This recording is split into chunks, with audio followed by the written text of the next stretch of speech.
Muito boa tarde a todos e a todos. Queria saudar as ministras presentes, nossa vice-presidente, Rosa Weber, ministra Carmen Lúcia, nossa decana, o ministro Ricardo Lewandowski, o ministro Gilmar Mendes já está no Salão Branco, mas já vai entrar, ministro Luiz Roberto Barroso, ministro Luiz Edson Fachin, ministro Alexandre Moraes, ministro Nunes Marques e ministro André Mendonça. Vamos dar início à abertura da 21ª sessão extraordinária do plenário do Supremo Tribunal Federal, saudando também o doutor Antônio Augusto Brandão de Aras, nosso Procurador-Geral da República. Iniciaremos com a leitura da ata da sessão anterior e, antes de anunciar o processo que será julgado, eu gostaria da atenção de todos apenas para umas breves palavras. Ata da 20ª Sessão Extraordinária do Plenário do Supremo Tribunal Federal, realizada em 1º de julho de 2022. Presidência do senhor ministro Luiz Fux. Presentes à sessão, senhores ministros Ricardo Lewandowski, Carmen Lúcia, Dias Toffoli, Rosa Weber, Roberto Barroso, Edson Fachin, Alexandre de Moraes, Nunes Marques e André Mendonça. Ausente, justificadamente, o senhor ministro Gilmar Mendes. Procurador-Geral da República, doutor Antônio Augusto Brandão de Aras. Abriu-se a sessão às 10h27, sendo lida e aprovada a ata da sessão anterior. Não havendo nenhuma objeção, eu considero aprovada a ata.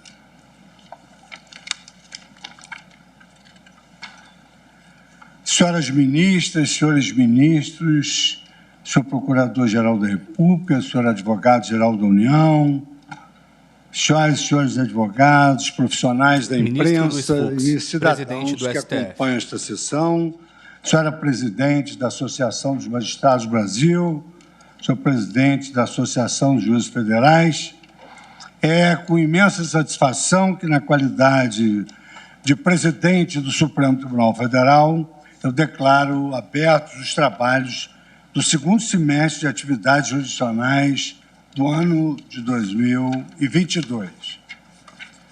Perpassamos o primeiro semestre de forma extremamente profícua, em que esta Corte proferiu mais de 46 mil decisões nos relevantes e variados casos em que foi provocada a pacificar.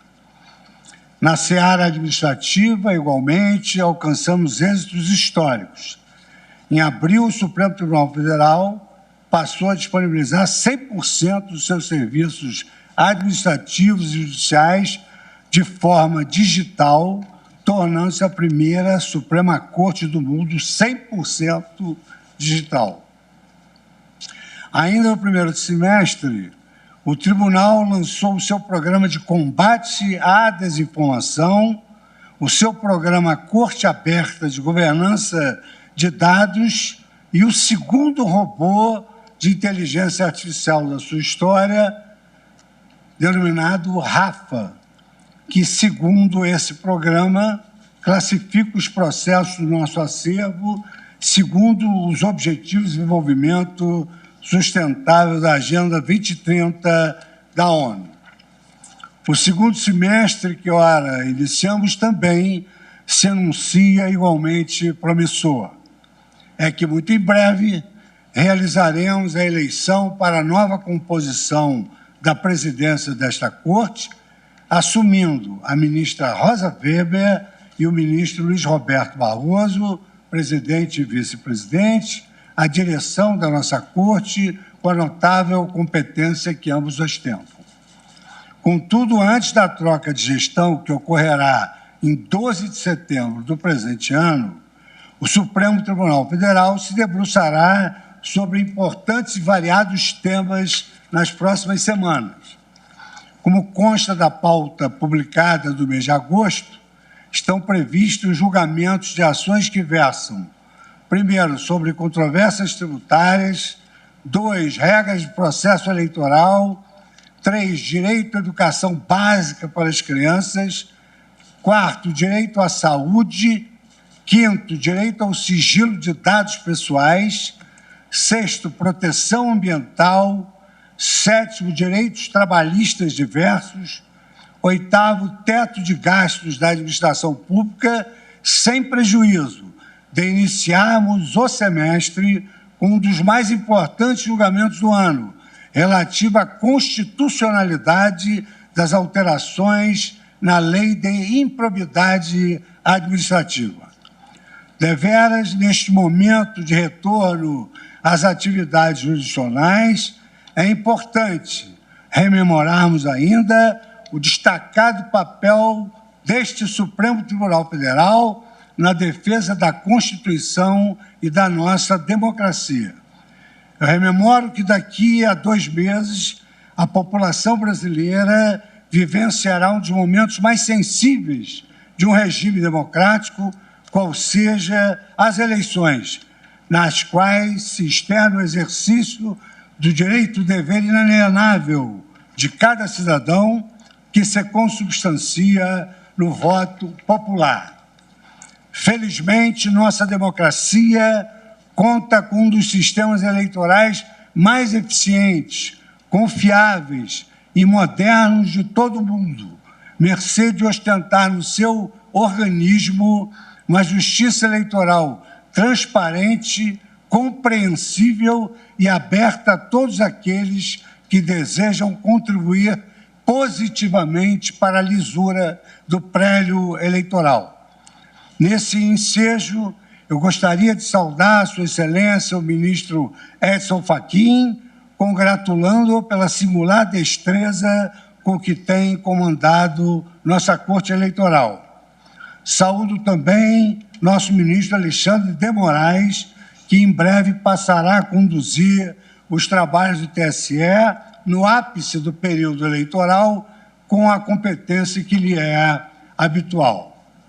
Em nome do Supremo Tribunal Federal, nunca é demais renovar ao país os votos de que nós, cidadãos brasileiros, candidatos e eleitores e demais partícipes, que permaneçamos leais à nossa Constituição Federal, sempre compromissados para que as eleições deste ano sejam marcadas pela estabilidade institucional e pela tolerância. O Supremo Tribunal Federal anseia que todos os candidatos aos diversos cargos eletivos respeitem os seus adversários, que efetivamente não são os seus inimigos, confiando na civilidade dos debates e, principalmente, na paz que nos permita encerrar o ciclo de 2022 sem incidentes. É que, a despeito de nossas ricas e salutares diferenças de ideais, opiniões e perspectivas, somos um só povo e um só país. Nesse contexto de pluralidade e de interdependência, a prosperidade do nosso Brasil, seja qual for o resultado das urnas, exige que, ao longo de todo esse processo, sejamos capazes de exercer e de inspirar nos nossos concidadãos os valores do respeito e do diálogo. Afinal, vivemos um Estado democrático de direito em que todos têm garantidas pela Constituição as liberdades de se manifestar e de expressar suas divergências sem censuras e sem retaliações.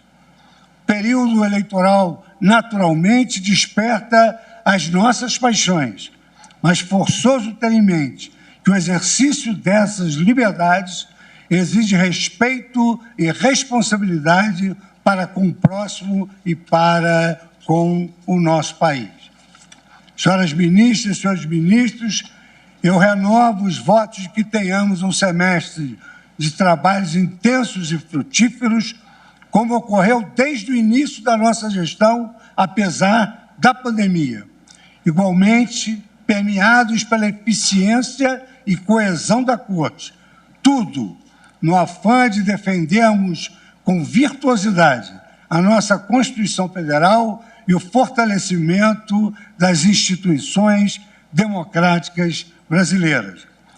Que Deus nos proteja e muito obrigado pela tolerância com que Ministro me Luiz Fux, ouviram. presidente do STF. Eu passo agora a anunciar o primeiro processo que nós vamos dar continuidade ao julgamento, tendo em vista que, no final do semestre passado, esses feitos eles foram submetidos ao plenário, houve sustentações orais, faltando apenas a sustentação oral de Sua Excelência, o Procurador-Geral da República. Posteriormente, então, nós passaremos à votação sintética em alguns aspectos, tendo em vista que estes processos passaram pelo plenário virtual.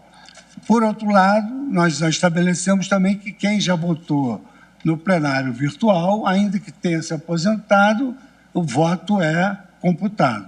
Então, há casos em que os colegas poderão votar num processo, mas não poderão votar no outro, e assim por diante.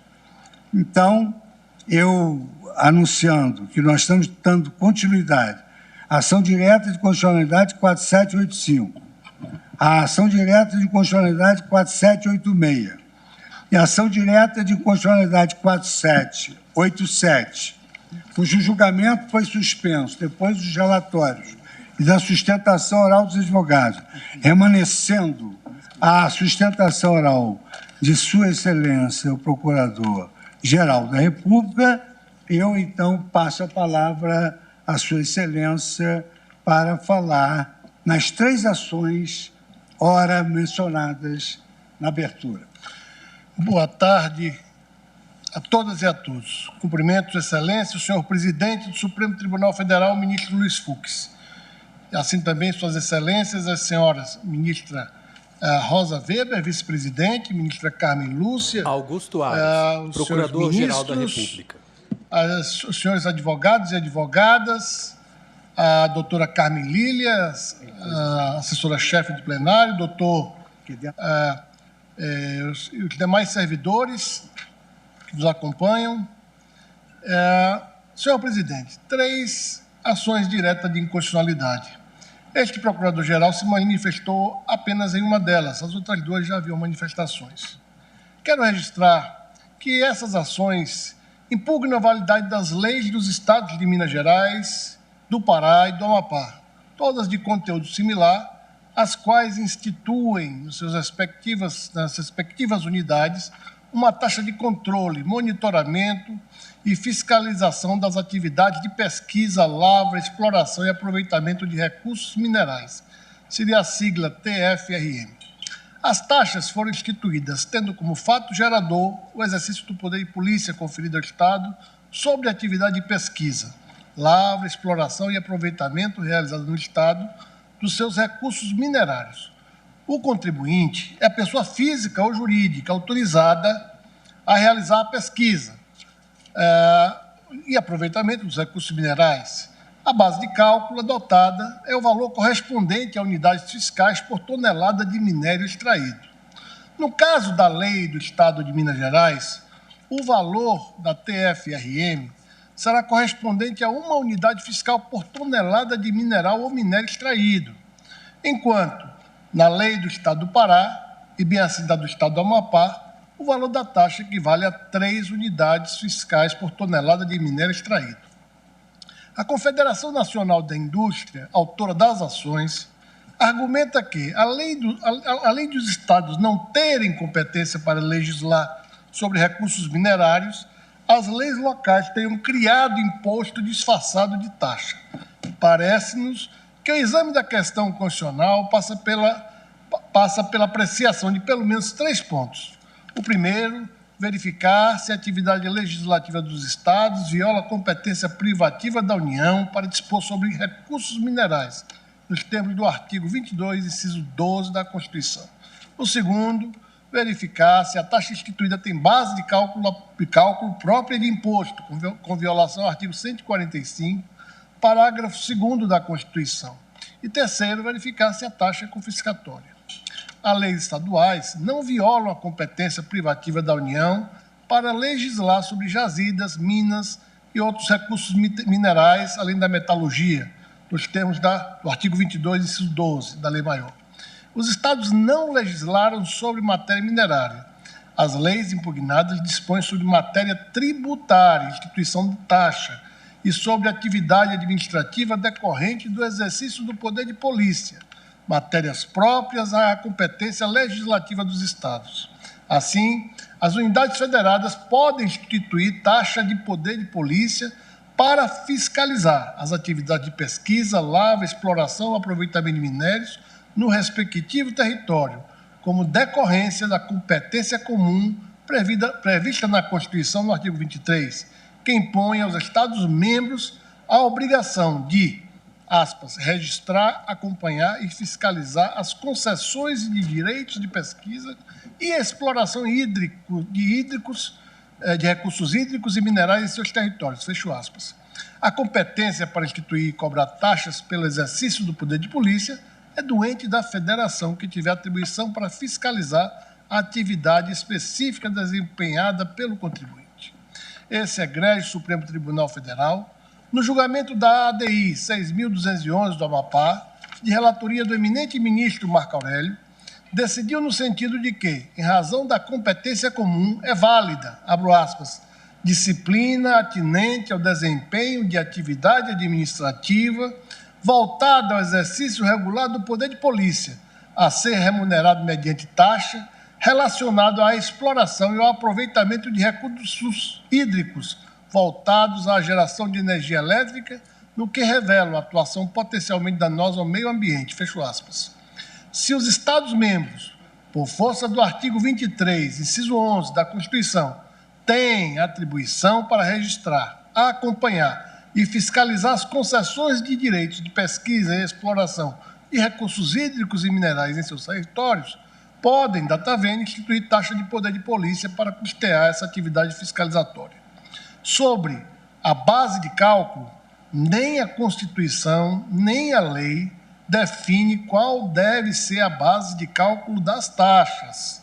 A Constituição apenas estabelece, no artigo 145, parágrafo 2º, que as taxas não poderão ter base de cálculo própria de impostos. A base de cálculo própria de imposto é o valor da riqueza. Assim, não se pode, ao instituir uma taxa, adotar como referência de cálculo o valor da riqueza. A taxa não pode ser estabelecida mediante a capacidade contributiva do sujeito passivo da exação. Dessa forma, manifestando-me em parecer na ADI 4786, firmei a compreensão no sentido da impossibilidade de a taxa que remunera o poder de polícia administrativa ter como base de cálculo grandeza que não guarda pertinência com a mensuração das atividades de fiscalização. Contudo, refletindo melhor sobre o caso em julgamento, a partir das sustentações orais dos memoriais apresentados, entendo que, no tocante à fiscalização da atividade de mineração, há relevantes peculiaridades a serem levadas em consideração no julgamento da questão de fundo. Dessa forma, ressalvo o meu entendimento pessoal para concluir que, nessa hipótese, embora não se tenha escolhido a melhor forma de mensurar a atividade fiscalizatória do Estado, não se chega a ter base de cálculo própria de imposto, ao menos na linha que vem sendo adotada por esse egrégio Supremo Tribunal Federal.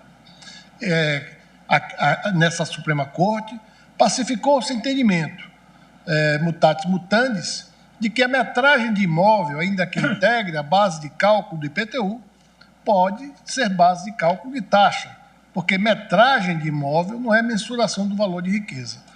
Por exemplo, um imóvel de 100 metros quadrados pode valer mais que um imóvel de 200 metros quadrados, a depender da localização.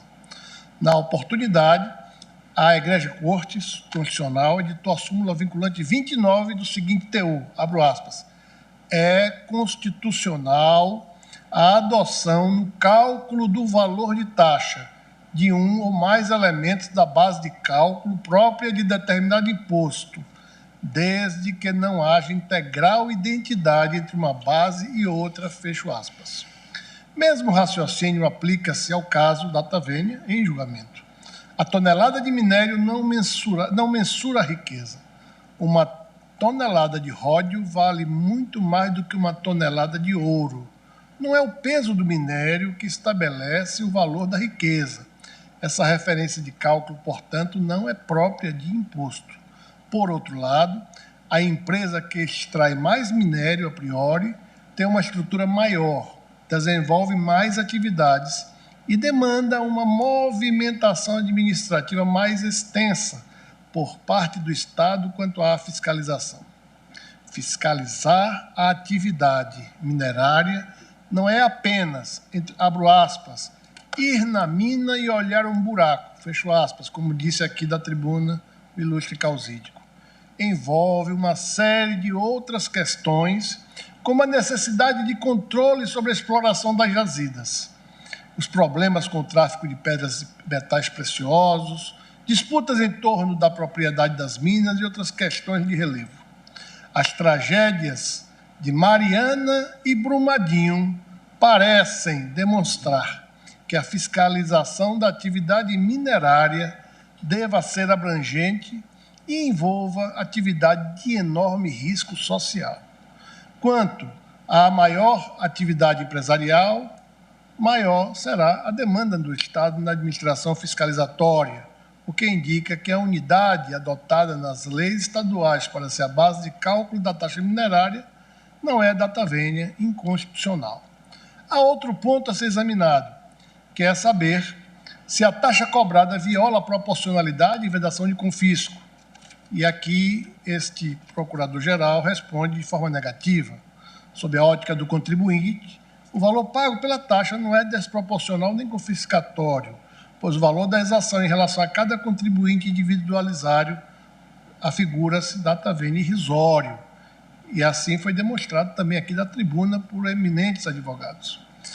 Assim, senhor presidente, senhoras ministras, senhores ministros, não vislumbra o Procurador-Geral da República as inconstitucionalidades arguídas, em face do qual manifesta-se pela improcedência dos pedidos feitas nas 3 ações com a declaração de constitucionalidade das normas impugnadas. Muito obrigado. Muito obrigado, excelentíssimo senhor Procurador-Geral da República, pela sua manifestação que o foi no sentido da improcedência das 3 ações. Então, agora, vamos seguir aquela ordem de votação. E, se for do agrado dos eminentes pares que votaram no plenário virtual, nós podemos adotar aquela prática da última sessão, em que nós fizemos uma síntese do que já havíamos votado no plenário virtual. Então, a primeira votação é na DI 4785, da relatoria do ministro Edson Ministro Luiz Fux, presidente do STF. Senhor presidente, saúdo Vossa Excelência. Em primeiro lugar, pelas palavras proferidas ao início da sessão de hoje, receba a Vossa Excelência os agradecimentos e os sinceros cumprimentos pela serenidade e firmeza com as quais Vossa Excelência se expressou do alto desse lugar relevante que é a chefia do Poder Judiciário brasileiro. Cumprimento também Vossa Excelência, que é relator da ADI 4787. Cumprimento também Sua Excelência o ministro Nunes Marques, que é relator da ADI 4786, as quais estão sendo apreciadas em conjunto neste julgamento. Peço licença também para cumprimentar as eminentes ministras Carmen Lúcia e Rosa Weber, os eminentes pares, eminentes ministros integrantes desse colegiado, as senhoras advogadas e advogados, o senhor Procurador-Geral da República, que vem de proferir sustentação oral nos 3 feitos, o senhor ministro advogado-geral da União aqui presente, ministro Bruno Bianco, saúdo aos servidores e servidores na pessoa da doutora Carmen Lília e, senhor presidente, como Vossa Excelência já enunciou uma diretriz a qual acedo prontamente, porque a perspectiva que tenho vai ao encontro desse procedimento, vou tomar a liberdade de fazer uma breve síntese do voto que já distribuí aos eminentes pares. Não sem antes, senhor presidente, deixar também aqui, gostaria de fazer as referências às sustentações orais que este colegiado auriu na sentada de 30 de junho passado. Dr. Leonardo Estrela Borges, que falou pela Confederação Nacional da Indústria, parte requerente nas 3 presentes ações diretas, Dr. Victor Muzi Filho, que como advogado do Estado de Minas Gerais também cumpriu com zelo a missão institucional da Procuradoria do Estado em defender os interesses do interessado nesta ADI 4785, o Estado de Minas Gerais. Cumprimento também a sustentação oral feita pelo Dr. Ricardo Nasser Sefer, Procurador-Geral do Estado do Pará, que falou pelo interessado já na ADI 4786, relatado pelo eminente ministro Nunes Marques. O brilhantismo das sustentações orais, às quais se somou hoje a sustentação oral de Sua Excelência, o Procurador-Geral da República, evidencia a complexidade da questão em discussão nestas ações diretas. Sem embargo, adianto que, quanto ao mérito, manterei o voto já proferido no plenário virtual, pelo que peço vênia aos eminentes pares para expor uma brevíssima síntese dos argumentos que me levam a julgar improcedentes as ações diretas de inconstitucionalidade, nomeadamente aqui a 4785, na qual estou a votar. Os fundamentos que irei indicar são aqueles que já constavam do voto lançado no plenário virtual desta ação direta de constitucionalidade 4785, acrescidos de resposta às objeções trazidas da tribuna. Mas permito-me adiantar que são aplicáveis os fundamentos às demais ações diretas em julgamento. São, em síntese, 2 fundamentos que me levam a reconhecer a constitucionalidade da lei do Estado de Minas Gerais e, consequentemente, dos demais estados. Primeiro fundamento: o Estado-membro possui competência administrativa fiscalizatória sobre recursos hídricos e minerais, desde que informado pelo princípio da subsidiariedade, emanado de uma compreensão própria do federalismo cooperativo brasileiro, como já expus iterativamente no ambiente deste plenário. Assim, a atuação subsidiária é possível o ente federativo estadual desempenhar atividade administrativa remunerada mediante taxa, desde que traduzível em serviço público ao poder de polícia, na forma e nos limites do inciso 2 do artigo 145 da Constituição da República. Diante dessa atividade administrativa, a competência do Estado, membro instituidor da taxa, não representa afronta à Constituição da República, assim como ao conceito legal do poder de polícia para fins tributários, sobretudo a disciplina da produção e do mercado, o exercício de atividades econômicas dependentes de concessão ou autorização do poder público e o respeito à propriedade e aos direitos individuais e coletivos.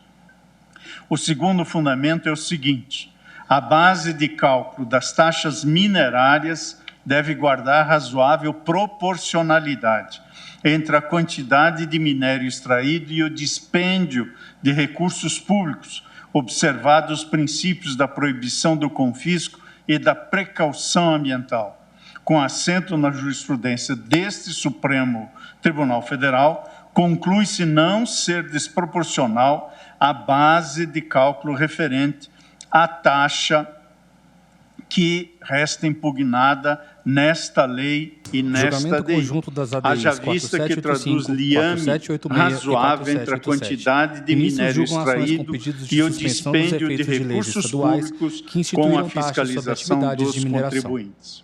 Esses são os 2 fundamentos. Nesta DI, senhor presidente, eminentes pares, há uma parcial perda de objeto, eis que foi revogada a isenção fiscal antes prevista no inciso 1º do artigo 7º da lei estadual. Portanto, quanto a este ponto, eu estou conhecendo parcialmente da ADI em relação ao complexo normativo ainda vigente. E estou assentando a competência federativa fiscalizatória, portanto, competência dos entes federativos, competência, por óbvio, de natureza administrativa, e indico muito sucintamente aquilo que está, de modo mais alongado, no voto que fiz distribuir aos eminentes pares, quanto às premissas teóricas sobre a regulação da mineração no Brasil e sobre a repartição de competências federativas na linha do que tenho sustentado em diversas ações. Assento, portanto, muito resumidamente, que o Estado-membro possui competência administrativa fiscalizatória sobre os recursos hídricos e minerais. E no que diz respeito especificamente à lei mineira, a lei estadual que instituiu a taxa de controle, monitoramento e fiscalização das atividades de pesquisa, lavra, exploração e aproveitamento de recursos minerários, entendo que, nesta hipótese, a competência tributária do Estado-membro instituidor da taxa não representa afronta ao inciso 2º da Constituição da República, bem como ao conceito legal do poder de polícia. No que diz respeito à proporcionalidade da base de cálculo da taxa de polícia administrativa, também no voto enfrento a questão para responder se a base de cálculo da taxa criada pela lei impugnada revelar-se-ia ou não desproporcional em relação ao custeio da atividade estatal correlata, tomando como parâmetro ação direta de inconstitucionalidade em sede de questão de ordem na medida cautelar, ação 2551, da relatoria do eminente ministro Celso de Mello, julgamento perante esse Tribunal Pleno, publicado em 20 de abril de 2006, na qual se assentou a necessidade de correspondência entre o valor exigido pela taxa e o custeio da atividade estatal. Entendo que a lei impugnada não é confiscatória nem irrazoável, uma vez que há correlação entre o valor da taxa e os custos estatais, como bem indicou a Procuradoria-Geral da República em seu parecer. As taxas, como sabemos, são regidas pelo ideal da comutatividade ou referibilidade, de modo que o contribuinte deve suportar o ônus da carga tributária em termos proporcionais à fiscalização a que submetido ou aos serviços públicos disponibilizados à sua fruição. A informação de que se valeram o custos legis e o defensor legis, no sentido de que a taxa em questão representaria apenas 1% da receita bruta das sociedades empresárias dedicadas à exploração do setor minerário, importa somente na medida em que desmentem a alegação do efeito confiscatório, tal como vedado no inciso 4º do artigo 150 da Constituição da República. Isso porque se trata de conceito relativamente indeterminado no âmbito constitucional, assim se tornando imprescindível perquirir os elementos fáticos normativos essenciais à constatação de eventual caráter de confisco da obrigação tributária. Vale lembrar, ademais, ainda quanto à proporcionalidade, que no campo das taxas de serviço público considera-se constitucional a taxa judiciária quantificada com base no valor da causa, desde que respeitadas balizas normativas e jurisprudenciais em respeito ao acesso à justiça, a despeito da relação entre o proveito econômico da demanda e o dispêndio da máquina estatal para a prestação jurisdicional não ser direta, mas presumida. Igualmente, considera-se razoável a presunção entre a área do imóvel e a respectiva produção de lixo, ao julgar-se constitucional a taxa de coleta de lixo domiciliar, como já assim se operou, cujo valor seja graduado em relação à metragem do bem. No que diz respeito ao exercício do poder de polícia, admite-se que a quantificação da taxa seja baseada em legítimas presunções, como se depreende do julgamento do recurso extraordinário 416.601, referente à constitucionalidade da taxa de controle e fiscalização do IBAMA, que em 2000 foi instituída pela Lei 10.165, porquanto o gravame tributário ao patrimônio do contribuinte é graduado de acordo com o faturamento do estabelecimento, assim como o grau de poluição ambiental ou a utilização de recursos naturais. Da tribuna, a defesa técnica da parte requerente sustentou que, em análise a partir dos dados do Portal da Transparência, os custos dos órgãos do Estado com competência ambiental são menores do que os valores arrecadados. Segundo a requerente, a desproporcionalidade residiria na própria base de cálculo escolhida. Em tese, à luz dos seus argumentos, seria possível escolher a unidade extraída do produto como base de cálculo. No entanto, na prática, ainda de acordo com as próprias razões da requerente, haveria um excesso de arrecadação com a unidade escolhida. Entendo, com o devido respeito, que esse argumento não deve prosperar. Em primeiro lugar, no cômputo do custo estatal, os gastos com a fiscalização ambiental não devem ser limitados apenas a órgãos específicos, mas também aos que legalmente recebem atribuição de fiscalização. No caso de Minas Gerais, também deveriam ser levados em conta, entre outros, os custos da Polícia Ambiental e da própria Secretaria de Desenvolvimento Econômico. Seja como for, a ação direta não é o local próprio para verificar a referibilidade entre os custos de cada um desses órgãos e o valor da taxa arrecadada.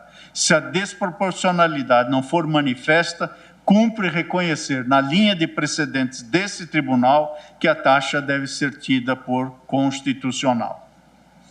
E concluindo, senhor presidente, entendo que essa linha de raciocínio, nessa breve síntese que trago, é ainda mais relevante para a hipótese dos autos, na medida em que constitui exação de atividade potencialmente poluente e, portanto, a taxa de fiscalização tem, ao menos em parte, natureza extrafiscal.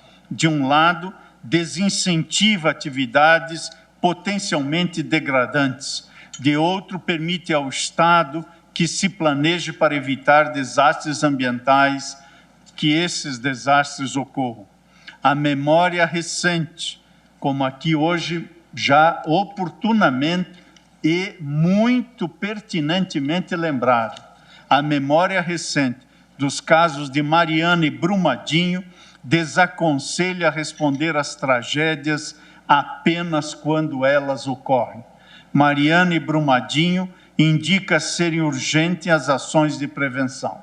Firme, portanto, senhor presidente, na jurisprudência desse Supremo Tribunal Federal, conclui-se não ser desproporcional a base de cálculo referente à taxa minerária imposta pela lei impugnada, haja vista que o liame é traduzido num vínculo razoável entre a quantidade de minério extraído e o dispêndio de recursos públicos para a fiscalização.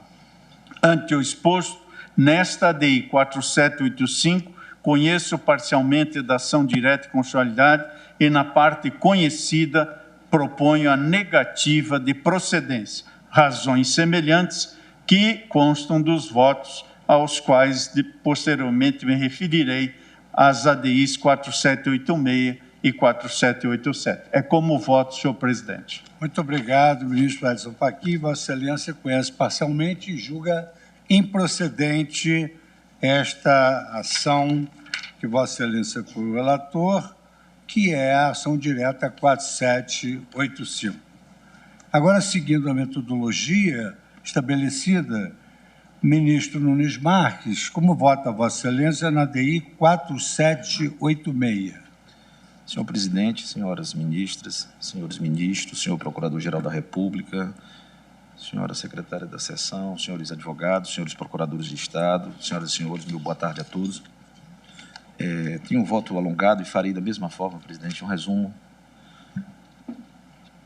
do meu voto na ADI 4786, que também será o mesmo Nunes na Marques, Vossa Excelência, ministro do STF. relata 4787, só registrando que não voto na ação em que é relator o ministro Edson Fachin, em razão de voto já lançado pelo ministro Celso de Mello. Bom, primeiro, quanto à constitucionalidade formal. A Constituição, em seu artigo 23, inciso 11, atribui competência comum à União, aos Estados, ao Distrito Federal e aos municípios para registrar, acompanhar, fiscalizar as concessões de direitos de pesquisa e exploração de recursos hídricos e minerais em seus territórios. Na medida em que há espaço para atuação administrativa de fiscalização, entendo viável a cobrança pelos Estados de taxa para custeio das atividades de polícia relacionadas à exploração e ao aproveitamento dos recursos minerários nos termos do artigo 145, inciso 2 da Constituição Federal. Pode, portanto, o Estado, para o custo fiscalizatório da pesquisa e da exploração de recursos minerais, impor taxa correspondente, pois todo serviço público em prol da comunidade, que constitua exercício do poder de polícia, permite às entidades federativas o direito de cobrar taxa. Quanto à constitucionalidade material, em respeito ao princípio da legalidade tributária, artigo 150, inciso 1 da Constituição, essas taxas devem ser instituídas por meio de lei, tal como os demais tributos previstos pelo ordenamento jurídico. Com a publicação dessas leis, é necessário analisar, meu sentido, duas questões. Se o tributo criado observa a forma e os limites do artigo 145, inciso 2 da Carta Magna, e, em caso afirmativo, 2, se a base de cálculo da taxa criada pela lei impugnada é proporcional. As taxas discutidas nestes autos cumprem esses requisitos. O fato gerador é o exercício regular do poder de polícia conferido ao Estado sobre a atividade de pesquisa, lavra, exploração e aproveitamento dos recursos minerários. Os sujeitos ativos da obrigação tributária são os Estados e os sujeitos passivos são as pessoas físicas ou jurídicas que estejam, a qualquer título, autorizadas a realizar pesquisa, lavra, exploração ou aproveitamento de recursos minerários na territorialidade dos sujeitos ativos. Há normas sobre isenção e normas sobre apuração ou recolhimento das exações nas 3 leis envolvidas. Por fim, o aspecto quantitativo da hipótese de incidência é o valor da multiplicação de unidades fiscais pela quantidade de minérios extraídos. A base de cálculo das taxas também é apontada nessas legislações estaduais. Como contrapartidas, os Estados planejam, organizam, controlam, registram, mantêm cadastros e fiscalizam as ações setoriais de recursos minerais através do desenvolvimento de sistemas de gestão. Portanto, aqueles tributos apresentam todas as características das taxas de polícia, sendo plenamente compatíveis com o artigo 77 do Código Tributário Nacional e, por conseguinte, não afrontam o inciso 2 do artigo 145 da Constituição da República. Quanto à proporcionalidade da base de cálculo das taxas, conforme jurisprudência deste Supremo, a taxa, enquanto contraprestação a uma atividade do poder público, não pode superar a relação de razoável equivalência que deve existir entre o custo real da atuação estatal referida ao contribuinte e o valor que o Estado pode exigir de cada contribuinte, considerados, para esse efeito, os elementos pertinentes às alíquotas e à base de cálculo fixadas em lei. ADI 2551, em sede de medida cautelar, relator ministro Celso de Mello, julgada no plenário em 2 de abril de 2013.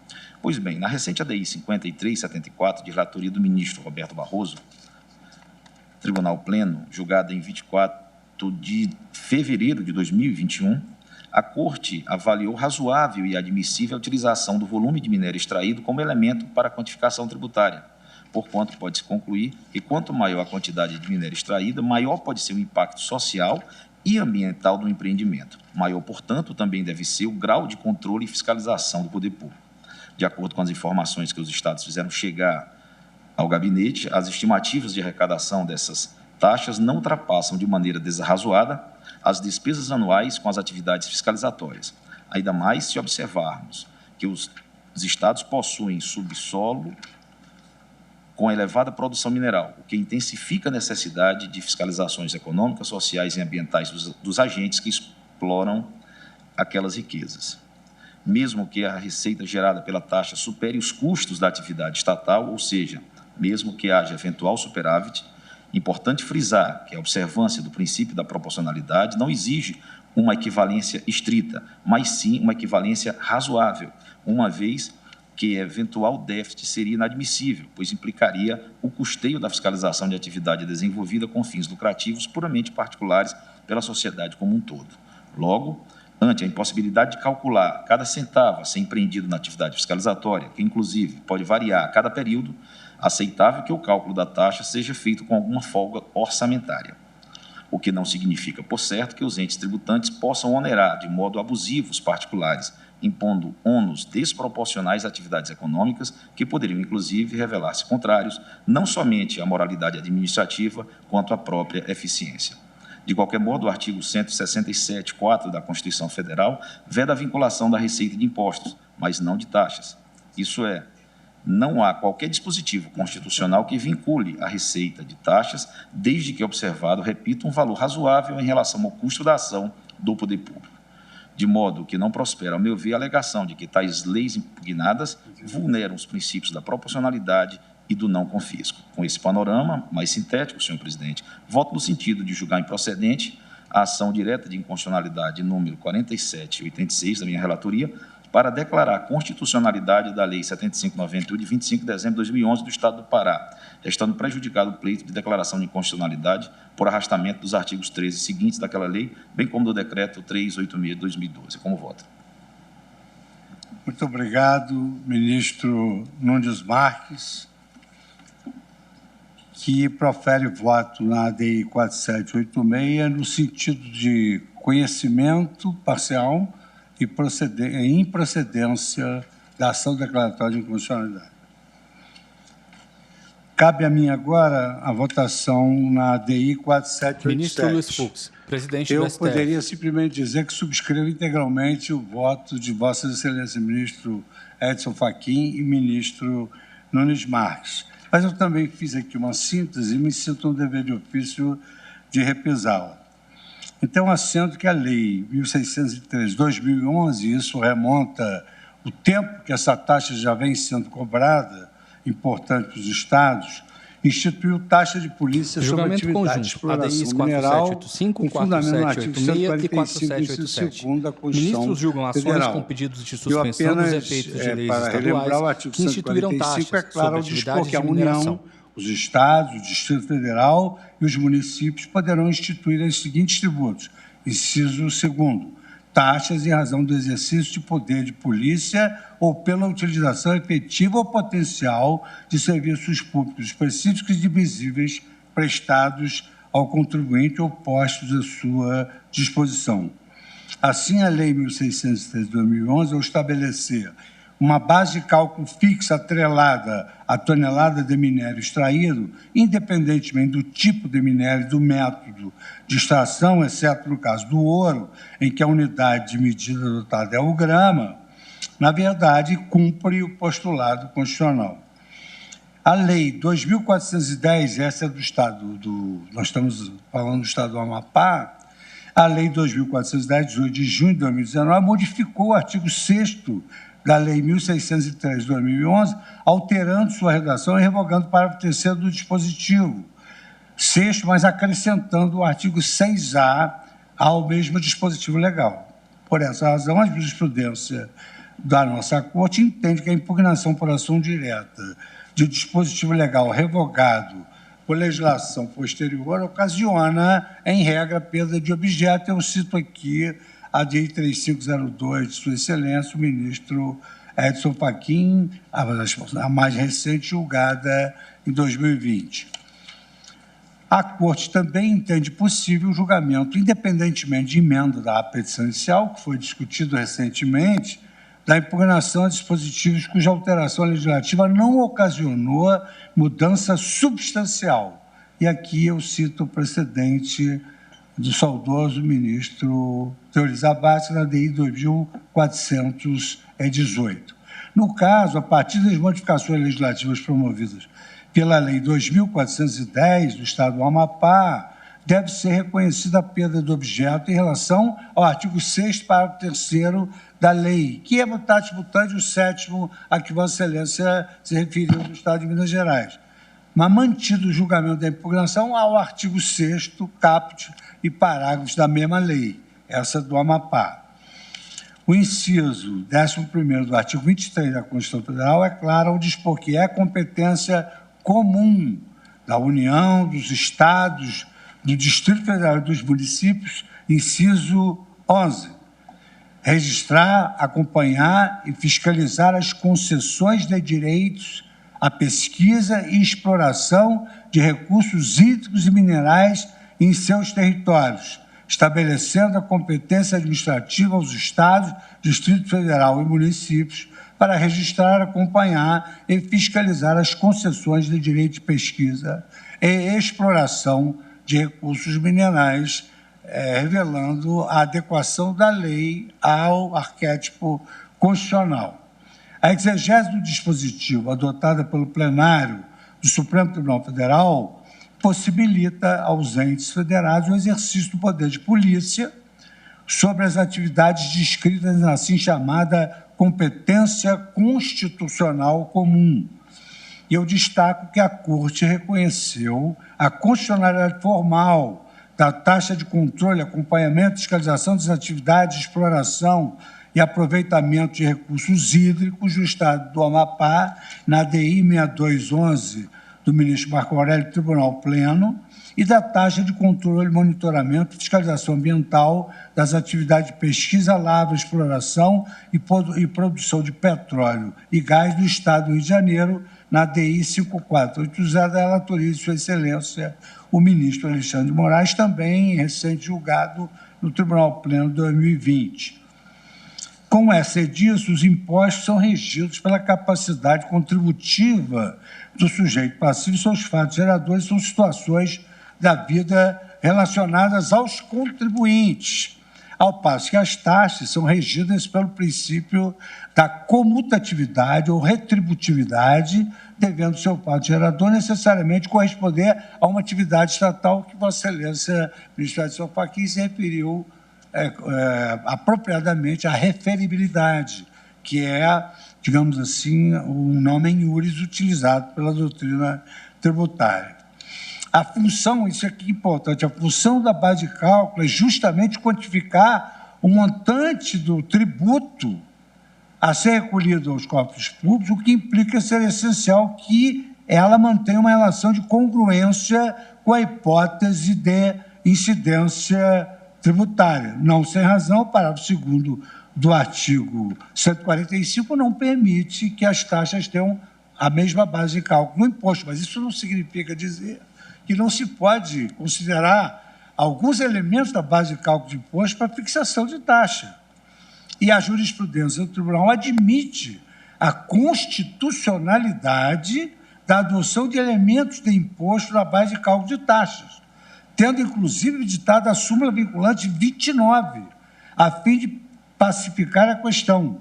Verbis, é constitucional a adoção, no cálculo do valor da taxa, de um dos elementos ou mais da base de cálculo próprio de determinado imposto, desde que não haja integral identidade entre uma base e outra. No caso subjúdice, essa taxa minerária ela é mensurada a partir de uma função linear entre duas grandezas, tonelada de mineral ou minério bruto produzido e uma UFEMG, conforme o artigo 8º caput da Lei 19.976, que assim dispõe. O valor da taxa minerária corresponderá a uma UFEMG vigente na data do vencimento da taxa por tonelada de material ou minério bruto. Mercê da exigência de equivalência entre custos e base de cálculo, não se pode ignorar a virtual impossibilidade de aferição matemática direta do custo de cada atuação do Estado, como Vossa Excelência, ministro Fachin, destacou, a coleta de lixo de um determinado domicílio ao longo de um mês, ou a emissão de um passaporte, etc. No caso, a taxa minerária, estou assim, cognominando, do Estado do Amapá, o argumento de inexistência de exata correlação entre a base de cálculo e os custos da atividade estatal, bem como uma alegada desproporção dos valores esperados com a arrecadação e os orçamentos da Agência de Desenvolvimento Econômico do Amapá e dos demais órgãos do Estado que deverão auxiliá-la na atividade fiscalizatória não deve ser a única variável considerada. E aqui é importante destacar que o Supremo Tribunal Federal reconhece que os princípios da isonomia e da capacidade contributiva, como corolários da justiça fiscal, não são obliterados quando em voga tributos contraprestacionais, tal qual as taxas. E isso ficou constando no recurso extraordinário 177835 da relatoria de Sua Excelência, o ministro Carlos Veloso, Tribunal Pleno, onde a Corte entendeu não só legítima, mas desejável a incidência da taxa de fiscalização das atividades das empresas, no caso de valores mobiliários, baseado no patrimônio líquido da sociedade. Na mesma toada, nos autos da ADI 453, da relatoria de Sua Excelência, o nosso decano ministro Gilmar Mendes, o tribunal atestou a constitucionalidade da existência da taxa de polícia, que é o caso, sobre as atividades auditores independentes, calculada a partir do tamanho da carteira dos clientes. Consequentemente, a equidade na retribuição pelo poder de polícia exercido, em vista da maior complexidade da fiscalização, em face dessas empresas de concessão de mineração, não viola o princípio da razoabilidade, máxime se nós considerarmos os expressivos lucros dessas empresas, o que afasta por completo a alegação de confisco. A taxa minerária do Estado do Amapá, como prevista pela lei, tributa o patrimônio das empresas dotadas de enorme capacidade econômica, como verba e graça restou publicado no jornal Valor Econômico, datado do dia 29 de julho último, no qual se extrai que a maior mineradora do país, a Vale, registrou um lucro líquido de 30,03 bilhões de dólares e um lucro líquido de 4,9 bilhões de dólares. Cito aqui a fonte. Sob esse enfoque exemplificativo e conjurando essa noção de falta de razoabilidade e de confisco, eu cito ainda uma outra empresa mineradora que opera em profusão no território nacional, a Anglo American, que registrou lucro líquido de 3,68 bilhões de dólares no primeiro semestre de 2022 e receitas entre janeiro e junho de 18,1 bilhões de dólares. Deveras forçoso apontar o potencial, como Vossa Excelência, ministro Fachin e ministro Nunes Marques também destacaram, o potencial lesivo ao ambiente que a atividade minerária encerra, tornando-se necessário que o Estado tenha recursos para assegurar a saúde e o bem-estar das populações diretamente envolvidas no exercício da atividade de exploração mineral. Dessarte, à luz da análise econômica do direito, que também preconizo, afere-se que a exigência fiscal já datada de quase uma década não tem impactado os resultados das empresas, o que afasta novamente a falta de razoabilidade e a eventual aplicação do princípio não confisco. Não tem impactado o resultado das empresas que operam no mercado de mineração, mostrando-se exações suportáveis pelos contribuintes.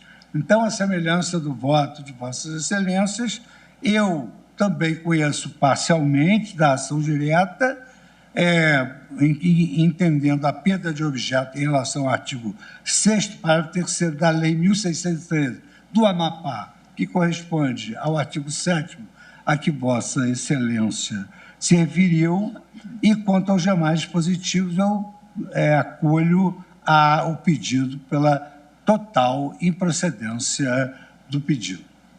Então, nós três votamos sobre o mesmo tema e agora nós vamos, então, colher os votos na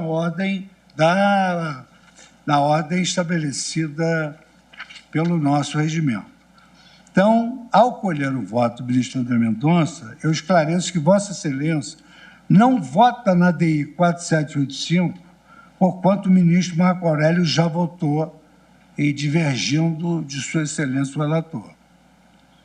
Então, Vossa Excelência vota, muito embora a tese jurídica seja homogênea, nas ADIs 4786 e 4787. Minha saudação, senhor presidente, minha saudação às nobres ministras, senhores ministros, em especial os eminentes relatores, ministro Edson Fachin, ministro Nunes Marques e também Sua Excelência, nosso presidente.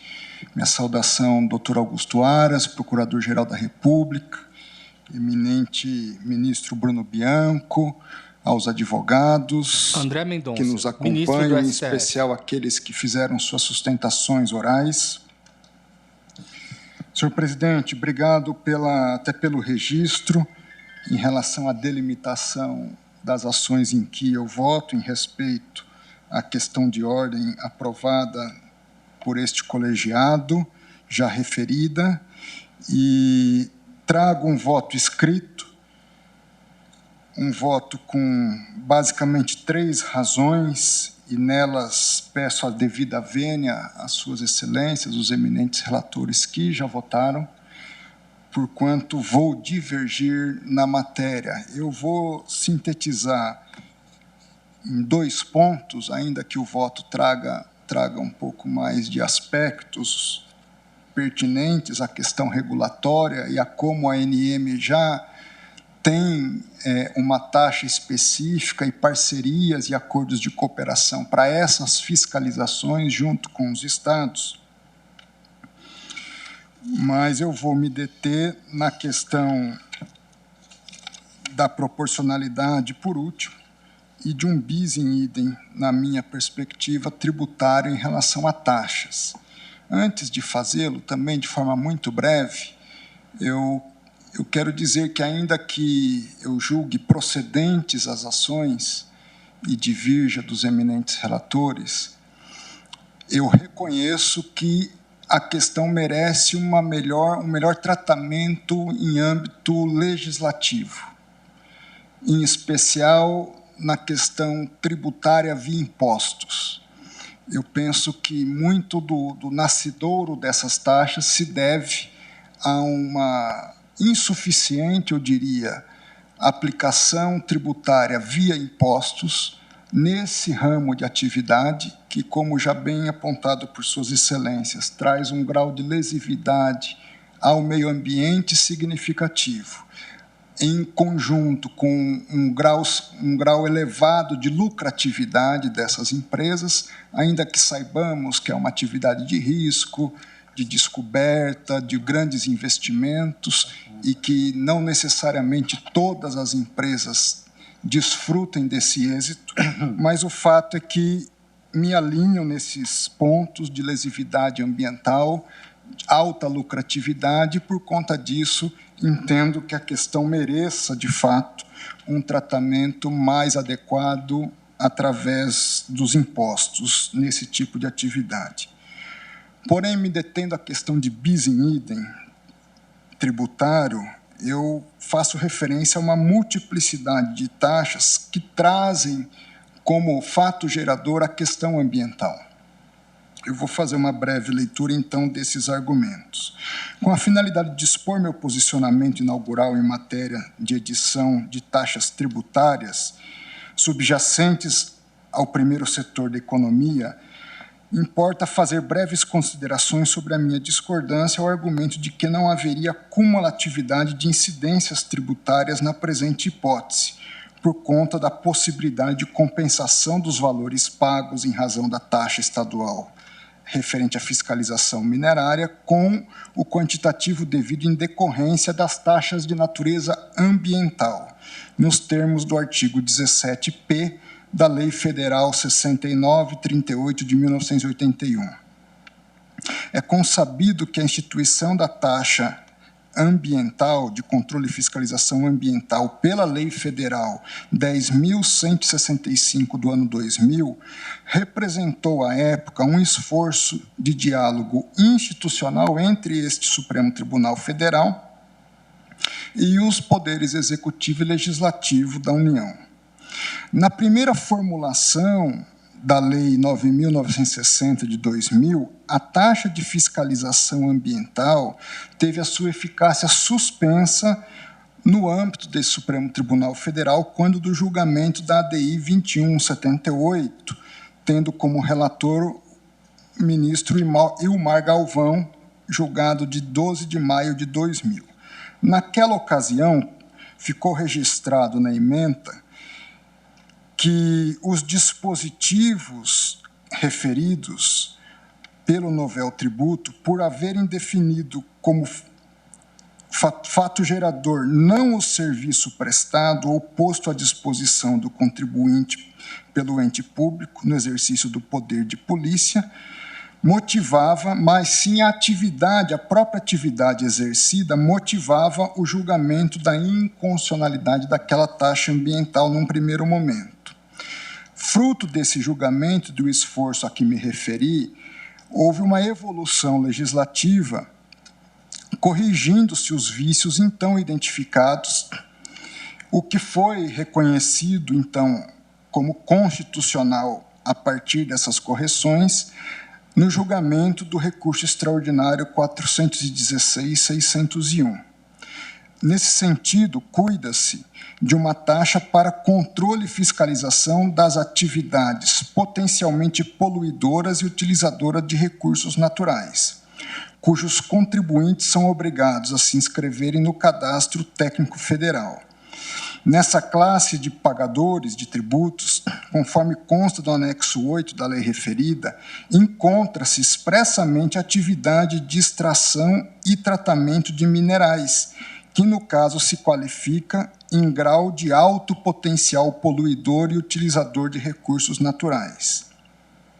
Em resumo, com as mais respeitosas vênias aos raciocínios já trazidos pelos eminentes relatores, não me parece possível afastar a ocorrência de bitributação ou bis in idem na presente espécie, na esteira do desconto de até 60% previsto no artigo 17C da Lei 6.938 de 81, quando trata das taxas federais. E, basicamente, dentre as razões que trago, mais importante, penso, é o montante recolhido em favor do IBAMA na taxa de fiscalização ambiental é ínfimo em comparação às centenas de milhões pagas em função da taxa minerária estadual, razão pela qual penso que o mecanismo está longe de salvaguardar os direitos do contribuinte e os normativos próprios a esse tipo de tributo. Então, eu entendo que há uma coincidência de fiscalizações, tanto em matéria ambiental como em matéria minerária, por vários órgãos. A esse respeito, o próprio Estado do Pará, ele faz o registro que a taxa de fiscalização ambiental é cobrada através da Secretaria do Meio Ambiente, enquanto que a taxa de fiscalização minerária pela Secretaria de Indústria, Comércio e Mineração.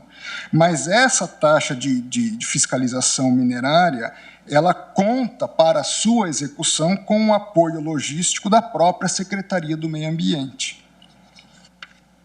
Ante essas razões, assumindo como parâmetros os princípios da isonomia tributária e da vedação do bis in idem em matéria fiscal, julgo procedentes os pedidos em relação a ambas as ações diretas.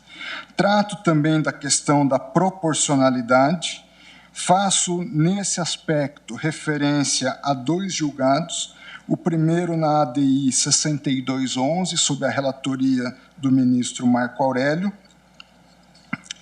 onde consta que, na ementa, taxa, poder de polícia, exercício, custos, arrecadação, incongruência.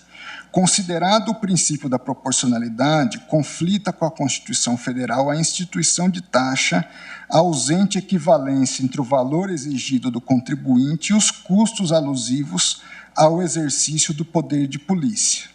Faço também referência ao julgado na ADI 5374, da relatoria do eminente ministro Luiz Roberto Barroso,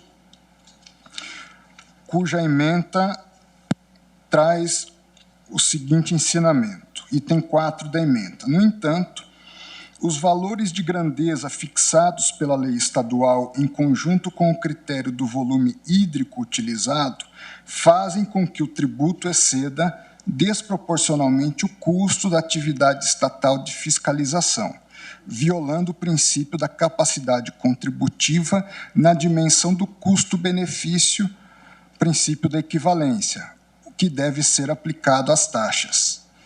Conflita, item 5, conflita com a Constituição Federal a instituição de taxa destituída de razoável equivalência entre o valor exigido do contribuinte e os custos alusivos ao próprio poder de polícia.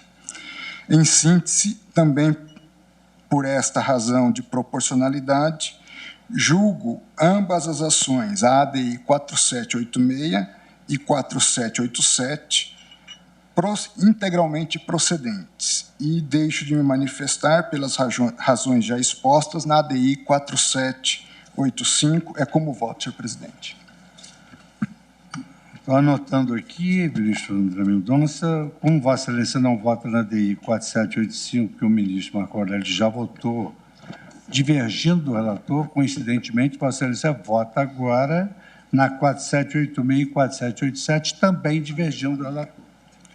Recolho agora o voto de Sua Excelência, o ministro Nunes Marques, que não vota na DI 4785, que é do ministro Fachin, porque o ministro Celso de Mello já havia votado com Vossa Excelência, ministro Celso Fachin. Então, Vossa Excelência votou na sua, que é a 4786, pela improcedência, e falta votar na 4787, que é a minha. Eu só queria fazer uma pergunta a Vossa Excelência para poder consignar. Eu e o ministro Fachin, nós conhecemos em parte, na parte conhecida julgamos improcedente. Vossa Excelência também foi nesse sentido, para poder anotar? Pois não. Então, agora Vossa Excelência tem a palavra para a DI 4787, que Vossa Excelência não votou no plenário virtual, nem houve voto do ministro Celso de Mello. Renovo os cumprimentos a todos, com razões remissivas ao voto que proferiu, acompanho Vossa Excelência.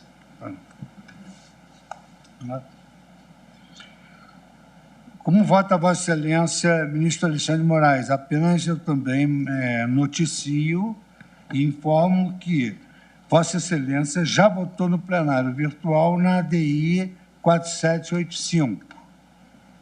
E nessa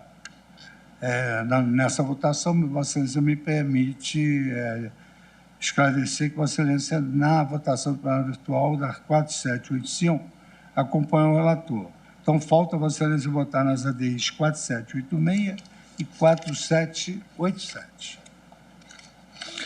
Obrigado, presidente. Boa tarde. Cumprimento Vossa Excelência no retorno dos trabalhos judiciários. Cumprimento nossa vice-presidente, ministra Rosa Weber, ministra Alexandre de Moraes, Lúcia, ministro todos do os STF. Ministros. Cumprimento também o Procurador-Geral da República, doutor Augusto Aras. Presidente, antes de votar, julgamento quero conjunto também das ADIs cumprimentá-lo pelo 4785, discurso 4786 de e 4787. desse Ministros semestre julgam ações judiciário, com pedidos de suspensão dos efeitos de leis pelo- estaduais que instituíram taxas sobre relembrar atividades de mineração. a seriedade do nosso sistema eleitoral, seriedade do sistema eleitoral e da justiça eleitoral, em que pese, tempos atrás, parecia absolutamente desnecessário essa lembrança, infelizmente, hoje é importante toda vez rememorarmos isso, e essa rememoração, como brilhantemente durante esses 6 meses vem fazendo o eminente presidente do Tribunal Superior Eleitoral, o ministro Edson Fachin, se mostrou correta, porque nós vemos nesses últimos 15 dias, principalmente, a manifestação maciça da sociedade civil em defesa, em apoio ao sistema eleitoral.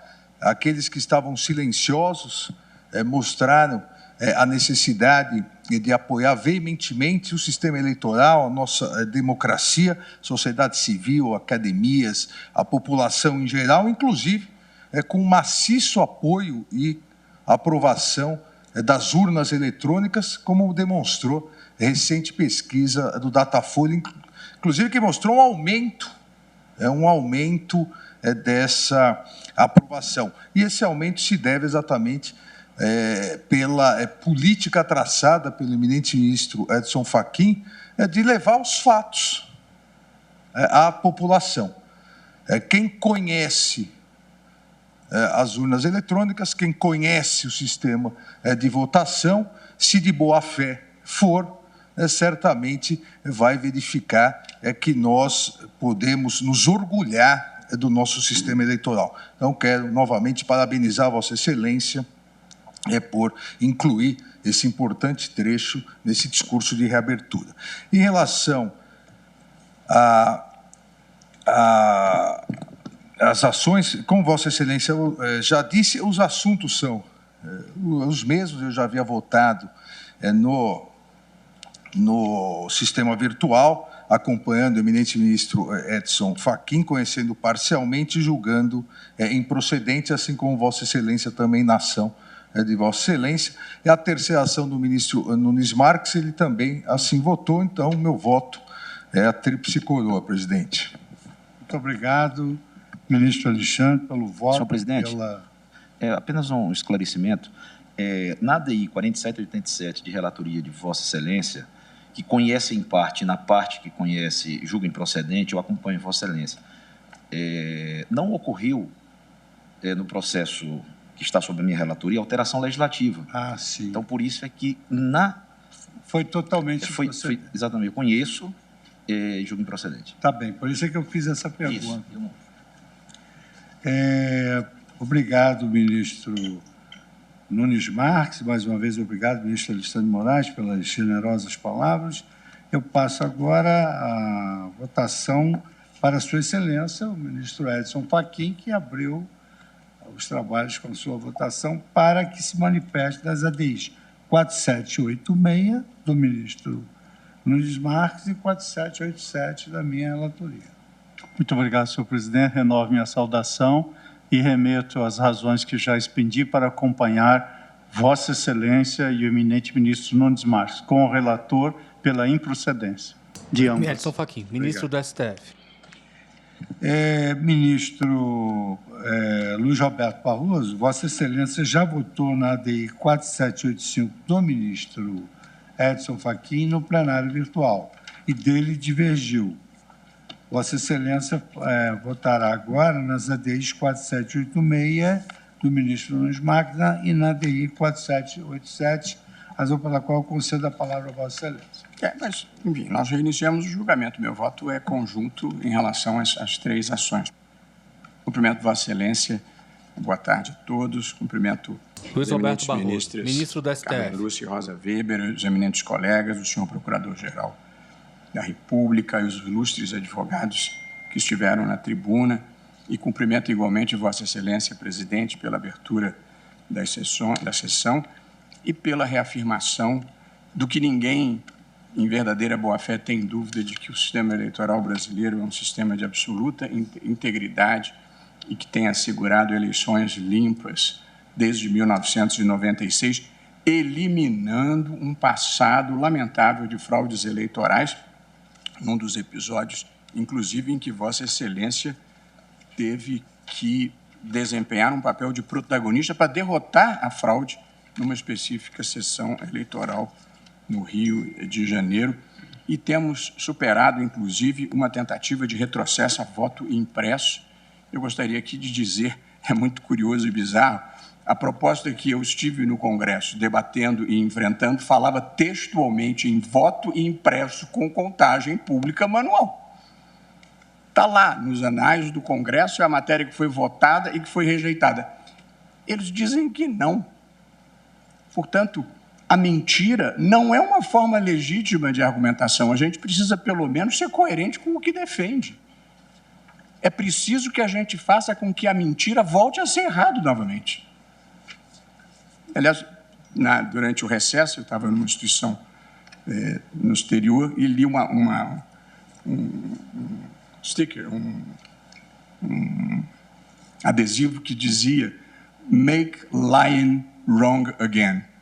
Portanto, é preciso fazer com que a mentira volte a ser uma coisa errada. A mentira não é uma forma legítima de argumentar. As pessoas podem divergir quanto à interpretação dos fatos, mas elas não têm o direito de mentir quanto aos fatos, nem de desmentir aquilo que defenderam. Não conseguem sequer sustentar publicamente aquilo em que acreditam. Mentem até sobre aquilo em que acreditam. É muito triste o que está acontecendo no Brasil nessa matéria. Presidente, eu queria cumprimentar o eminente ministro Luiz Edson Fachin, o eminente ministro Cássio Nunes Marques e Vossa Excelência, relatores dos 3 processos em debate, e pedir respeitosas vênias para dizer que vou divergir dos 3. E parcialmente. Quanto ao conhecimento, no caso da ação relatada pelo ministro Luiz Edson Fachin, eu também estou pelo conhecimento apenas parcial. A parte que foi revogada, evidentemente, não é objeto mais de decisão desse tribunal. Portanto, acompanho Sua Excelência quanto à preliminar. E acompanho o ministro Luiz Edson Fachin e os demais também quanto à constitucionalidade formal da atuação do Estado na criação de uma taxa dessa natureza. A Constituição, no artigo 23, inciso 11, é muito clara no sentido de que a competência é comum da União, dos estados e dos municípios para a fiscalização, dentre outras atividades, da exploração mineral, dos recursos hídricos e dos recursos minerais. Portanto, é legítima a instituição de uma taxa pelo exercício do poder de polícia pelos estados relacionada à taxa à exploração e aproveitamento dos recursos minerais. Portanto, também aqui não temos divergência. A minha divergência, presidente, é no tocante à taxa, à constitucionalidade material dessa taxa. Por quê? E estou sendo coerente com decisão que já havia sido proferida por mim e aqui referida pelo eminente ministro André Mendonça.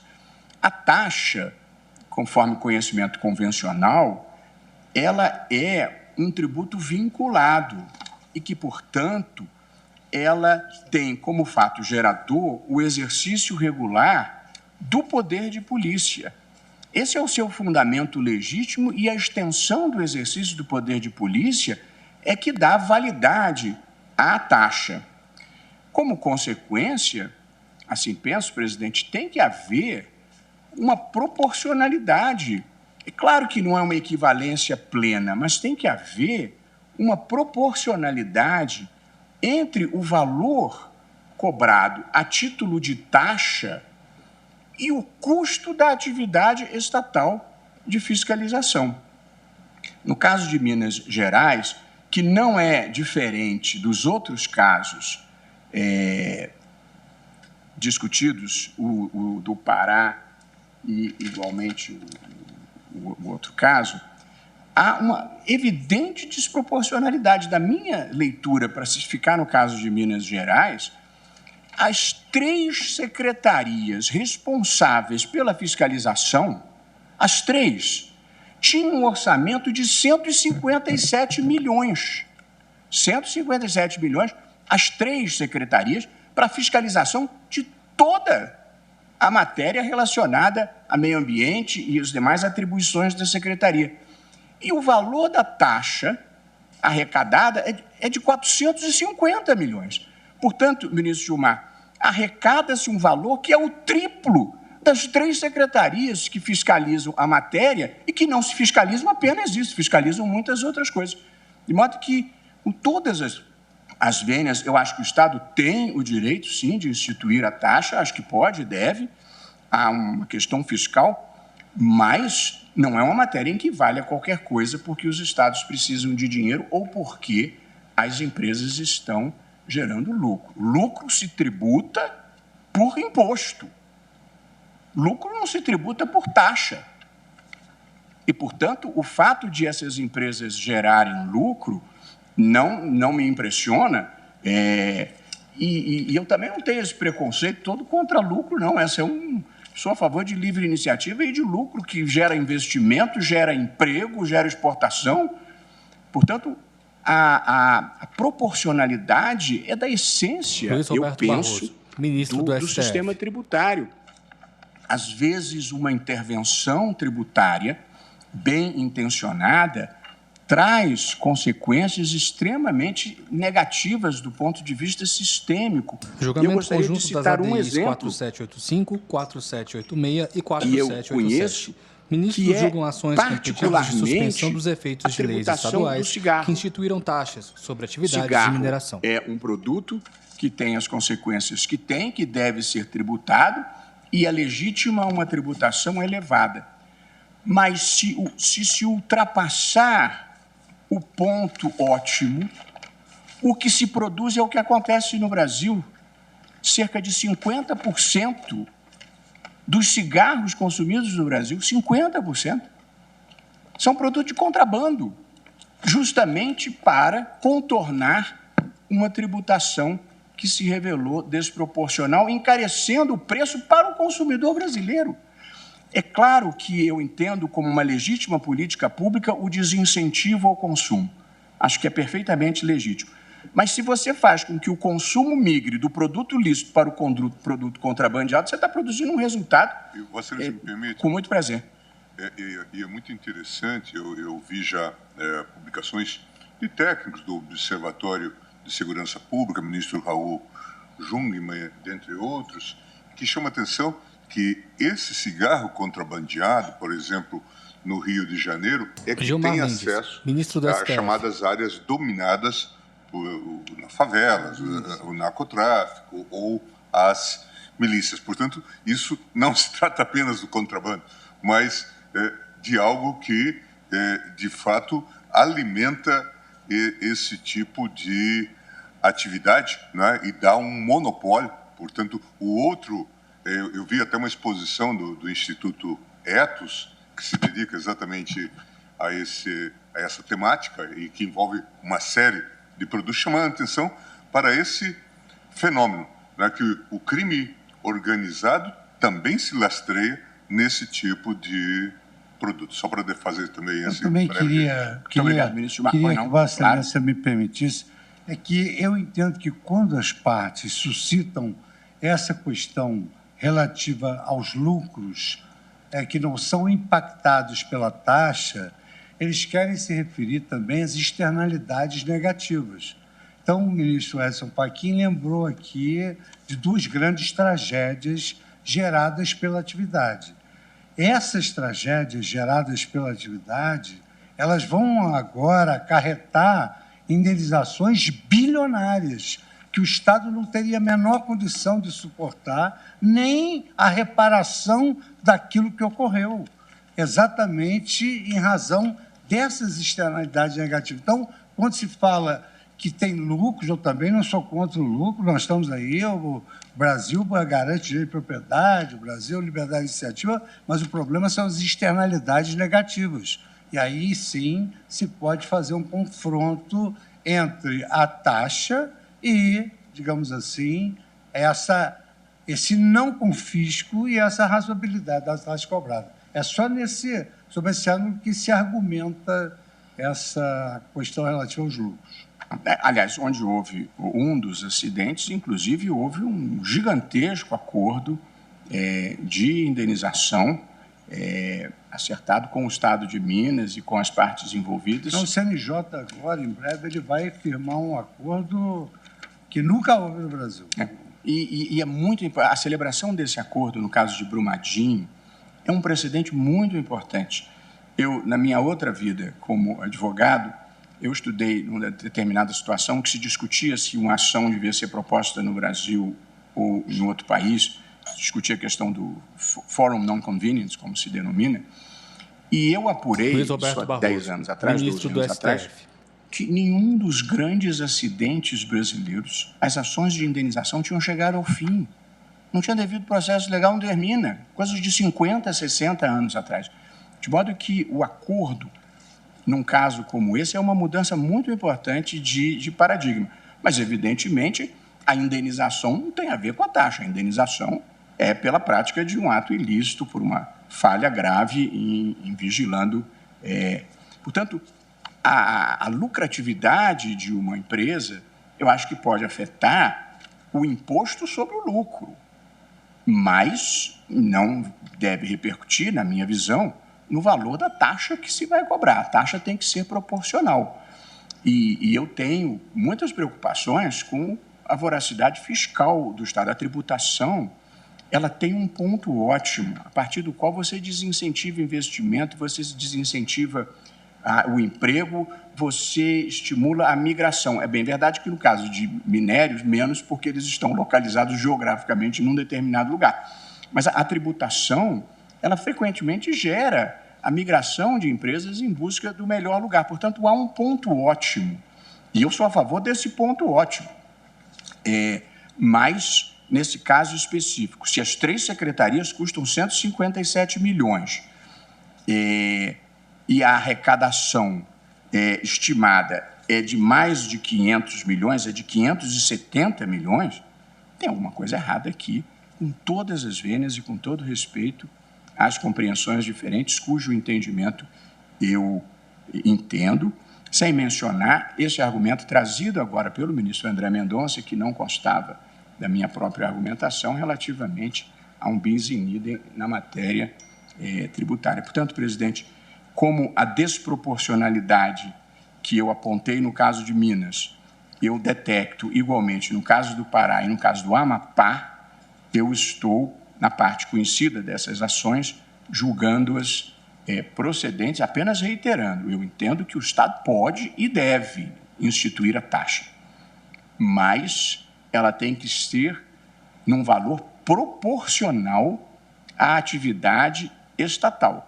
Do contrário, deixa de ser taxa e passa a ser um tipo de tributação, seja sobre a mesma base de cálculo ou não. Mas a questão aqui é que a taxa só se legitima pelo custo da fiscalização. De modo que eu, pedindo todas as vênias aos entendimentos contrários, eu estou votando pela procedência do pedido nas partes em que conhecidos. Obrigado, presidente. Muito obrigado, ministro Luiz Roberto Barroso. Vossa Excelência conhece em parte, entende que não há inconstitucionalidade formal, mas acha que entende que há inconstitucionalidade material e vota pela procedência das 3 ações aqui numeradas. Ministra Rosa Weber, Vossa Excelência vai votar nas 3 ações e Vossa Excelência tem a palavra. Muito obrigada, senhor presidente. Cumprimento Vossa Excelência, cumprimento os queridos colegas nesse retorno e reabertura do ano. Ministra Rosa Weber, vice-presidente do STF. Especialmente a ministra Carmen Lúcia e os 3 eminentes relatores, ministro Luiz Edson Fachin, ministro Nunes Marques e Vossa Excelência. Como visto, são 3 ações diretas de inconstitucionalidade. Cumprimento também, perdoe-me, julgamento conjunto das ADIs 4785, 4786 e 4787. Ministros julgam ações com pedidos de suspensão dos efeitos de leis estaduais que instituíram taxas sobre atividades de mineração. O ministro Bruno Bianco, advogado-geral da União, que está a nos assistir, senhores servidores. Mas, enfim, retomando, são 3 ações diretas de inconstitucionalidade que se voltam, a primeira delas, contra a Lei 19.976 do Estado de Minas Gerais, é a ADI 4785. A segunda, contra a Lei 7591 de 2011, Estado do Pará, ADI 4786. E a terceira delas, contra a Lei 1613, também de 2011, ADI 4787, do Estado do Amapá. Essas 3 ADIs foram ajuizadas pela Confederação Nacional da Indústria. eu peço vênias compreensões contrárias, mas acompanho na íntegra o voto dos eminentes relatores, inclusive de Vossa Excelência, reportando-me em especial aos dados que Vossa Excelência trouxe, né, específicos com relação a lucros, embora compreenda a relevância dos fundamentos que agora foram reiterados pelo ministro Luiz Roberto Barroso, no que diz a base de cálculo do imposto e da taxa e as suas distinções. Em suma, senhor presidente, eu conheço, em parte, da ADI 4785 e 4787, em função das alterações legislativas supervenientes. E, com relação a elas, julgo improcedente o pedido, porque eu também, como todos os demais, afasto a inconstitucionalidade formal. E, com relação à ADI 4786, relativa ao Estado do Pará, eu conheço integralmente da ação, o ministro Nunes Marques destacou que não houve alteração legislativa posterior, e julgo improcedente o pedido nela deduzido. É o voto, juntarei voto escrito, senhor presidente. Fiz aqui um brevíssimo resumo. Muito obrigado, ministra Rosa Weber, pelo poder de síntese, mas bastante esclarecedor. Eu comunico que o ministro Dias Toffoli já votou na ADI 4785, mas não votou nas ADIs 4786 e 4787, infelizmente não vamos poder contar com a presença dele hoje. Sorte que só vou computar o voto dele na 4785 do ministro Fachin, que ele acompanhou o relator. Então, passo agora a palavra à Sua Excelência, nossa decana, a ministra Carmen Lúcia, também esclarecendo, ministro, só para fazer uma resenha, que Vossa Excelência já votou na ADI 4785, acompanhando o relator, faltando votar apenas nas ADIs 4786 e 4787.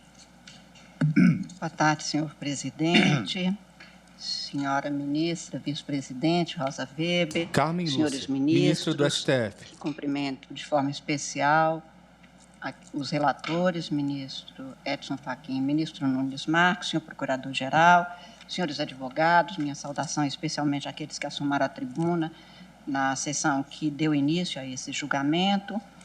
Como Vossa Excelência disse no início dessa sessão, estamos começando mais um semestre, senhor presidente, reiterando o compromisso deste Supremo Tribunal Federal, acho que do Judiciário Brasileiro, Vossa Excelência, como presidente desta Casa do CNJ e, portanto, do Poder Judiciário Brasileiro, reiterando o compromisso do Poder Judiciário Brasileiro com a democracia, com a defesa da Constituição e, como aqui foi lembrado, neste momento, às vésperas do pleito eleitoral de 2022, com a seriedade, confiabilidade, rigidez, integridade, lisura da Justiça Eleitoral, dos juízes eleitorais brasileiros e, claro, da confiabilidade das urnas eletrônicas. Eu faço coro a Vossa Excelência e agradeço por estar num tribunal que é presidido por alguém que tem este mesmo compromisso e que verbera, dá voz, portanto, a este que é o compromisso do Brasil, que daqui a também alguns poucos dias comemora os 34 anos de vigência da Constituição Democrática de 1988. Portanto, esse reinício de trabalhos presenciais, porque continuamos trabalhando, mas não nas sessões, é exatamente no sentido de continuar o que é o compromisso dessa Casa com a garantia, o desenvolvimento da democracia brasileira, que não se faz na formulação constitucional sem o respeito, a reverência, o atendimento dos princípios, das normas postas na matéria eleitoral. Quanto aos processos, como Vossa Excelência afirmou, já tinha votado na ação direta de inconstitucionalidade 4.785, na qual se questiona a legislação mineira.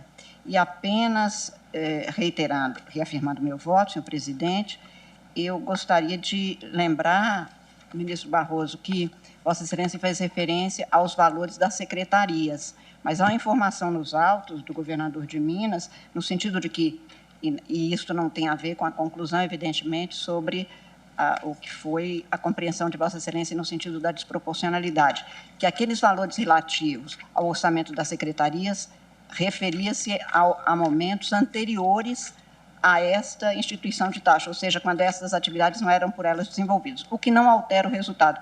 Apenas eu faço essa menção porque o governador de Minas, nos autos, formula exatamente, e acho que o ministro Fachin pode dizer, nas informações prestadas, ele afirma exatamente que o custo da atividade estatal, de forma técnica e razoável, foi estimado em aproximadamente 450 milhões, o que não altera, claro, o resultado Ministra e os Carmen, 570 eu vi milhões. essa parte, Apenas... quer dizer, uma coisa era o orçamento, Sim. Está lá, e outra a afirmação do governador. Mas, mesmo assim, a estimativa da arrecadação é de 570 milhões. Sim. Portanto, ainda assim, havia 120 milhões de superávit. Sim. Por isso que eu disse que não alterava o resultado. Apenas fiz questão de frisar que aquela estimativa era porque os valores que foram apresentados pela entidade autora faziam referência a atividades a orçamentos dos órgãos, das secretarias, num período pretérito. Isto não altera, apenas faço essa afirmativa porque, como se sabe, esta é uma atividade que realmente, e é por isso que estamos a debater e há votos, inclusive, divergentes, de dificuldades e com efeitos devastadores. Eu digo isto com muita tranquilidade porque, no modelo constitucional brasileiro de livre iniciativa e de todas as atividades, incluídas essas, isto não desborda da atenção que se deve ter e que todo mundo teve, até mesmo os que aqui votaram de forma divergente. Eu sempre digo que, no caso, na minha experiência aí pessoal, por ser mineira, a exploração, e basta ver que nós nos acostumamos com a palavra, senhor presidente, mas é uma palavra dura, a exploração significa que exatamente se explora, se extrai alguma coisa que não vai se ter. E a história de Minas, inclusive, é esta mesmo, e não se vai pagar, não é com taxa, nem isso aqui entra na legitimidade, é apenas um depoimento de uma cidadã no sentido de que a história de Minas é feita de exploração de minérios e de mineiros.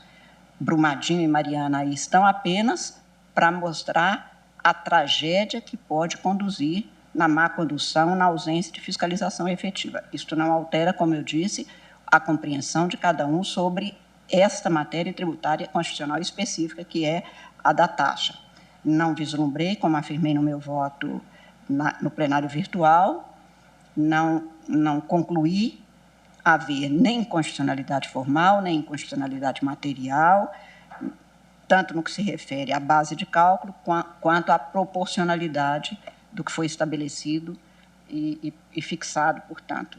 E, portanto, ratifico meu voto e, na esteira e com os mesmos fundamentos, voto na ação direta 4.786, relatada pelo ministro Nunes Marques, no sentido de acompanhar a compreensão do eminente relator com as vênias da divergência, vale dizer, no sentido exatamente como ele, da improcedência da ação, e no caso da ação direta de inconstitucionalidade 4.787, relatado por Vossa Excelência, concluo no sentido do conhecimento parcial e na parte conhecida pela improcedência. É como voto, senhor presidente.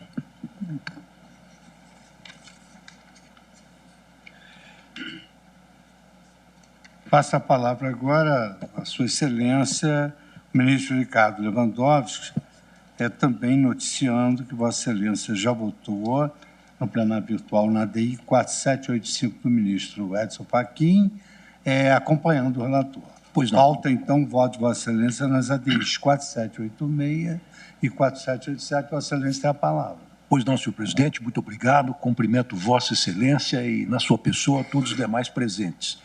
Eu vou repetir o meu voto na ADI 4785 e a mesma rácio decidente Ricardo Lewandowski, deve se ministro do aplicar STF. a 4786 e a 4787.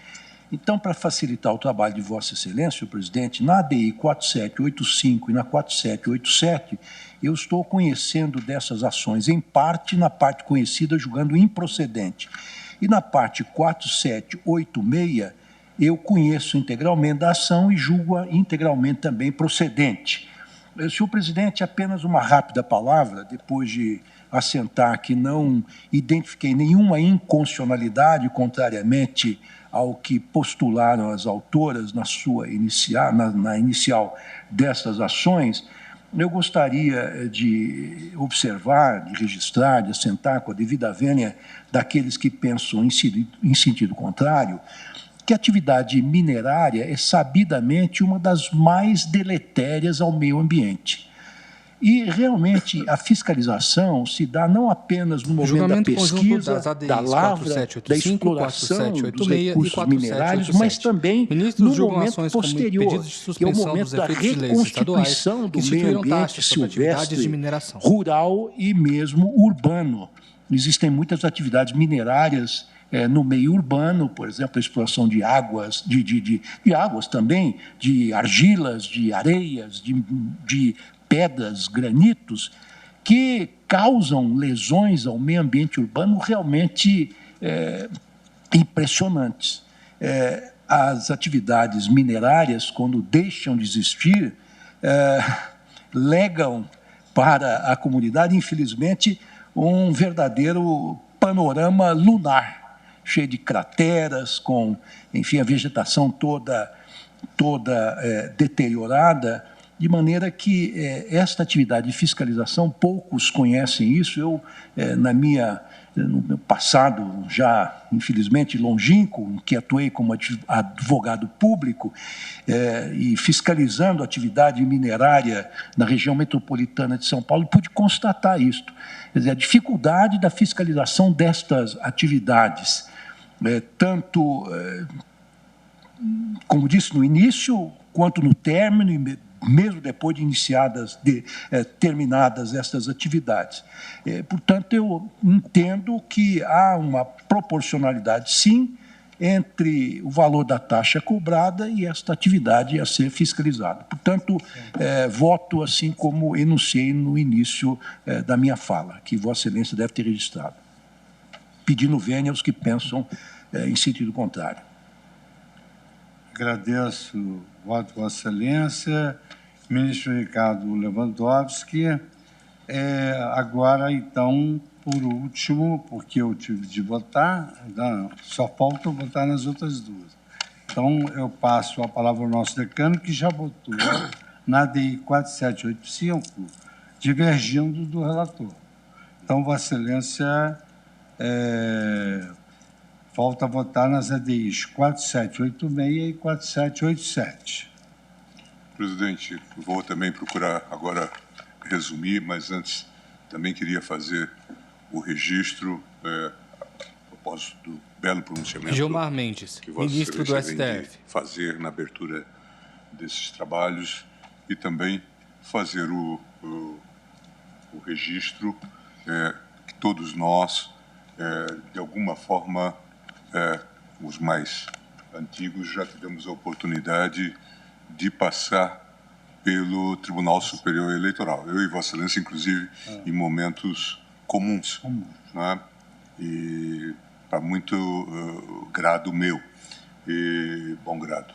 E nós todos sabemos do esforço, do trabalho, da dedicação que isso envolve. Mal se encerra uma eleição e já se começa a fazer o trabalho em relação e a preparação em relação a outra eleição.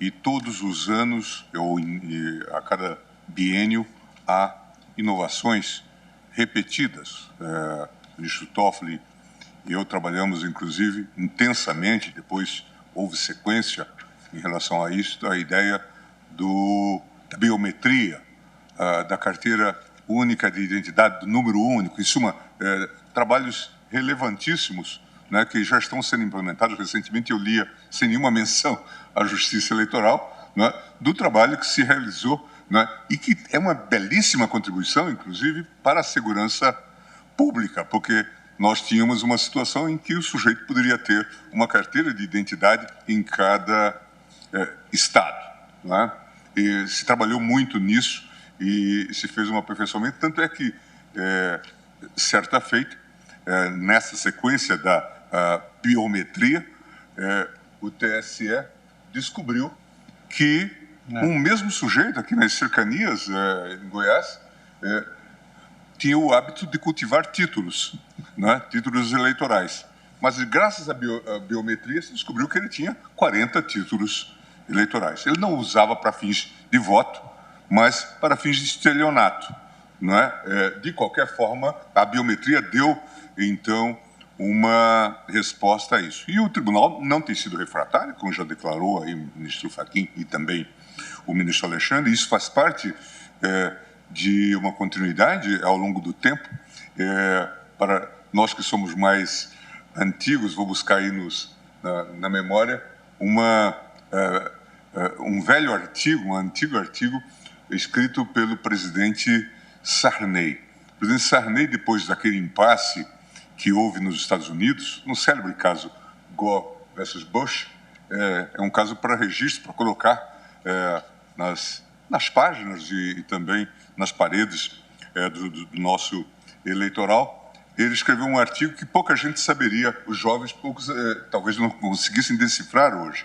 Ele dizia, chamem o Nery, porque como nos Estados Unidos era a questão da Flórida e se discutia exatamente a questão do cadastro de eleitores, ele saudava o trabalho realizado pelo meu ilustre antecessor nesta cadeira, e que foi o trabalho geral de cadastramento, para depois, então, e essa sequência de trabalho ao longo do tempo na Justiça Eleitoral. Fez um cadastramento nacional para dar segurança, para depois, então, se introduzir a urna eletrônica e o voto eletrônico. Então, esse artigo, que é realmente um clássico hoje, chame o Nery, era para dizer aos Estados Unidos, sigam a experiência da Justiça Eleitoral brasileira. Então, veja, Vossa Excelência, não é, quanto tempo nós avançamos e os cuidados todos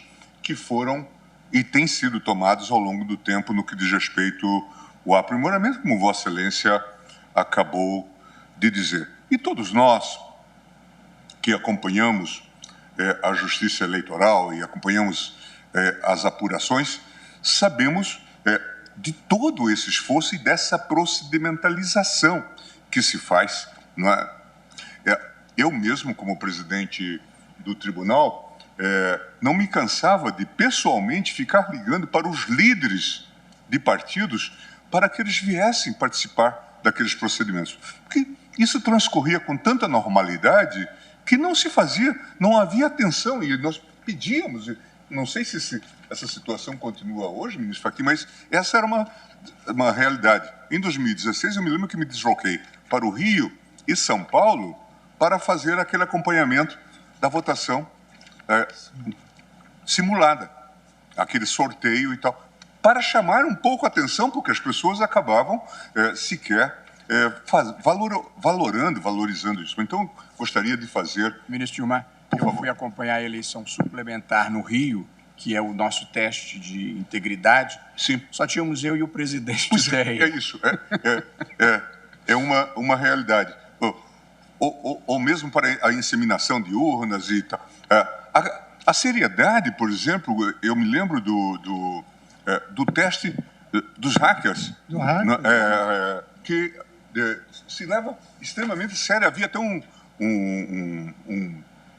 tipo de campeonato em que peritos se esmeravam em mostrar vulnerabilidades. Ministro do STF. Virou uma praxe. Uma praxe, estando muito distante já há muito tempo da Justiça Eleitoral, eu me lembro de um perito da Polícia Federal de nome Peixinho e um outro professor técnico da Unicamp de São Paulo de nome Aranha, que tiveram lá a façanha de conseguir alguma coisa, não tinham quebrado o sigilo, mas tinham conseguido, pelo menos, dizer que se podia ver como que as pessoas tinham, a ordem que as pessoas tinham votado. E aí a Justiça Eleitoral se preparou também para isso. Em suma, só para mostrar, não é, a seriedade com que se trabalha. O Brasil tem muitos problemas, certamente em muitas searas, mas não é exatamente nesse sentido. Num passado já um pouco remoto, e o problema da gente ir ficando antigo é esse, é que a gente, felizmente, pelo menos a gente guarda a memória, né, presidente? Mas que havia um texto que eu li lá atrás que dizia o Brasil que dá certo. Se for legítimo falar algo nesse sentido, eu diria a justiça eleitoral compõe o Brasil que dá certo. Ministro Gilmar, Vossa Excelência me permite, eu gostaria de fazer um registro que, nesse momento, concluísse uma reunião técnica com mais de uma centena de técnicos das entidades fiscalizadoras no Tribunal Superior Eleitoral, com vistas às eleições gerais de Edson 2022. Fachin, ministro do STF. Começou às 14 horas e vem de ser concluída uma reunião extremamente produtiva, portanto, com alto interesse de participação e, portanto, na linha do que Vossa Excelência menciona. É uma construção de décadas, de muitas mãos, mentes e corações que arremataram, construíram, desenvolveram e lapidaram esse patrimônio moral da sociedade brasileira, que é o processo eletrônico de votação. Muito obrigado, Vossa Excelência. Obrigado. Presidente, agora eu prossigo e vou fazer o voto curto. Eu acho que me alonguei nesta primeira parte, mas achei que era justo de cumprimentar pelo seu pronunciamento e fazer também sempre uma justa homenagem à Justiça Eleitoral. Como Vossa Excelência já proclamou, na ADIM 4785, tendo em vista a revogação superveniente do artigo 7º, inciso 1º, pelo artigo 5º da Lei 20.414, ambos de Minas Gerais, então eu me pronunciei pela perda do objeto.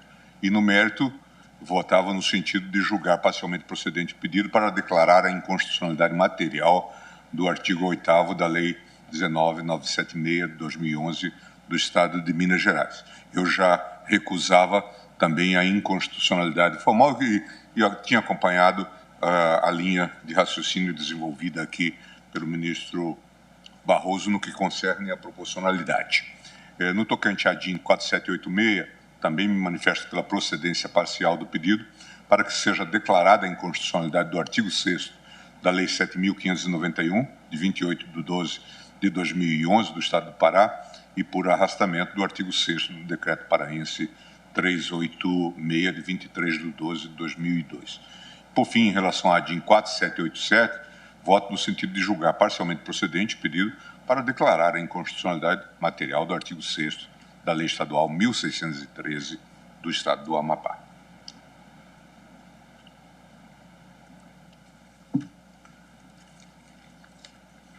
Ministro Luiz Fux faz anotações. Então, temos aqui o seguinte resultado. Por maioria, a Corte conheceu em parte e julgou improcedente as ações declaratórias de constitucionalidade 785 e 787. E, ministro Luiz Fux, por maioria, presidente do STF, totalmente improcedente a ação declaratória de constitucionalidade 4786. Vencidos os ministros André Mendonça, Marco Aurélio,